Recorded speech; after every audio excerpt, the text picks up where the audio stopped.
Hare Krishna. Cooking for কৃষ্ণাতে সকলকে স্বাগত জানাই। আমার আজকের রেসিপি কাঁকরোল আলুর তরকারি। এমনিতে তো এই সবজিটা আমাদের বাড়িতে ভাজাই করা হয়, তবে শেষবার যখন মায়াপুর গেছিলাম নামহট্ট ভবনের প্রসাদে এই তরকারিটা আমাদেরকে দেওয়া হয়েছিল। আর অন্যান্য সবজির থেকে এই তরকারিটা খেতে আমার বেশি ভালো লেগেছিল। আর খেয়ে যতটা বুঝেছিলাম সে মতো করেই আজকে রান্নাটা করেছি, একদম অল্প মশলা।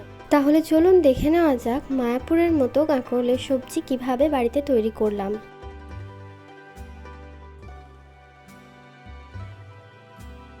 কাঁকরোলের তরকারি বানানোর জন্য প্রথমেই লাগবে কাঁকরোল। এই তরকারির ক্ষেত্রে কাঁকরোলগুলো একটু যদি কচি হয় তাহলে ভালো হয়। যে কাঁকরোলের বীজগুলো শক্ত হয়ে গেছে ওই ধরনের কাঁকরোলগুলো নিলে কিন্তু খেতে ভালো লাগে না। কাঁকরোল আর আলু টুকরো করে কেটে নিয়েছি। কাঁকরোলের খোসা বা বীজ কোনোটাই ফেলার দরকার নেই। আপনাদের পছন্দ মতো কাঁকরোল বা আলুর পিসগুলো করতে পারেন। তবে মায়াপুরে যখন এই তরকারিটা খেয়েছিলাম ওখানে কিন্তু কাঁকরোলগুলো এরকমভাবেই কাটা ছিল। তো এখন এগুলো পরিষ্কার জলে ধুয়ে নিচ্ছি।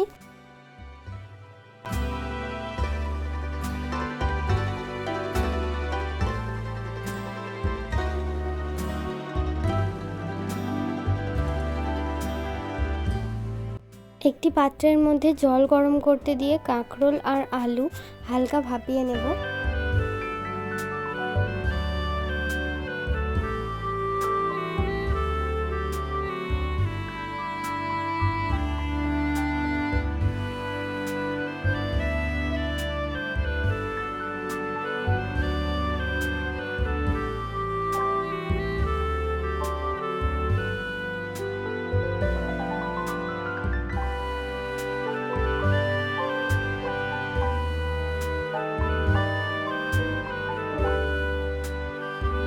আলু আর কাঁকরোল ভাপানো হয়ে গেলে তুলে রেখেছি। এখন একটা মশলা তৈরি করে নেব। তার জন্য নিয়েছি আদা আর গোটা জিরে।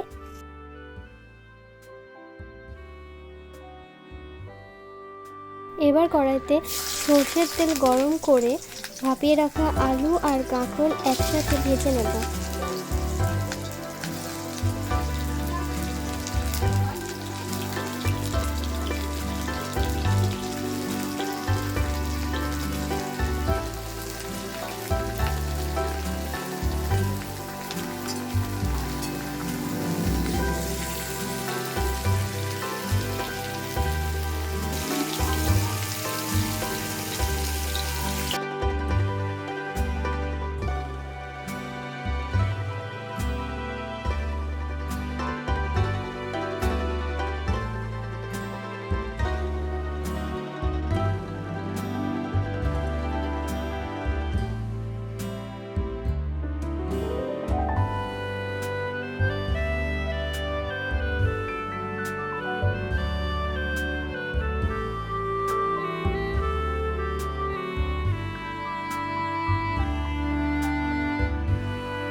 এবার কড়াইয়ের বাকি তেলের মধ্যে তেজপাতা, শুকনো লঙ্কা, গোটা জিরে আর হিং ফোড়নের জন্য দিয়ে দেব।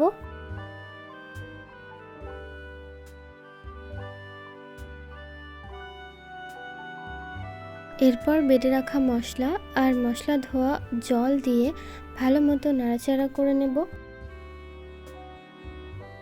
এবার দিয়ে দেব নুন, শুকনো লঙ্কার গুঁড়ো আর হলুদ। সবকিছু মশলার সাথে মিশিয়ে মশলাটাকে খুব ভালো মতো কষিয়ে নেব।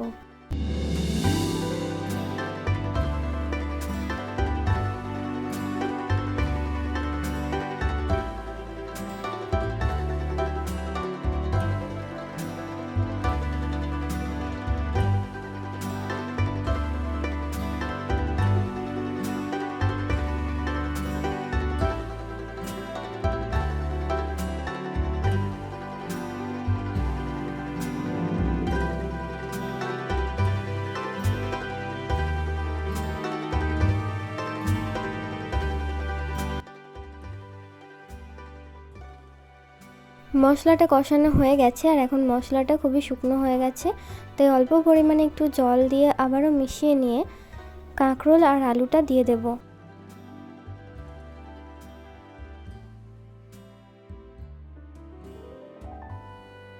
এবার খুন্তি দিয়ে মশলার সাথে আলু আর কাঁকরোলটাকে মিশিয়ে নেব, তারপর ঢাকা দিয়ে কিছুক্ষণ কষিয়ে নেব।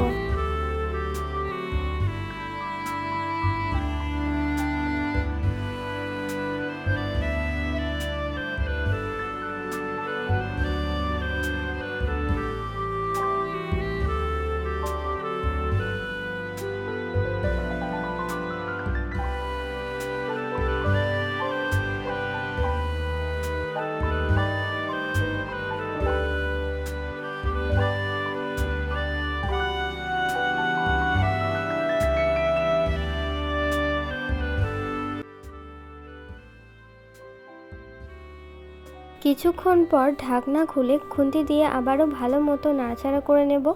এবার ঝোলের জন্য পরিমাণ মতো জল দিয়ে দেব।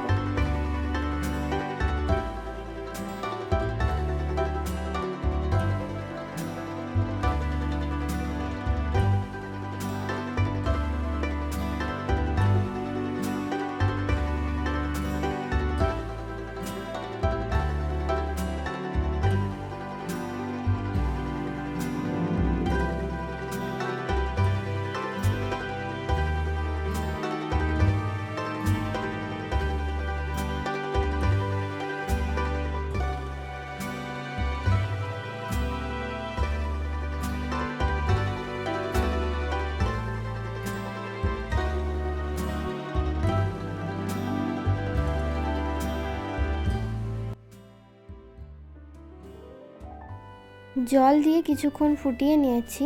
কাঁকরোল আলুর তরকারি একদম তৈরি হয়ে গেছে। এখন নামানোর আগে 1 চামচ ঘি আর গরম মশলা দিয়ে দেব।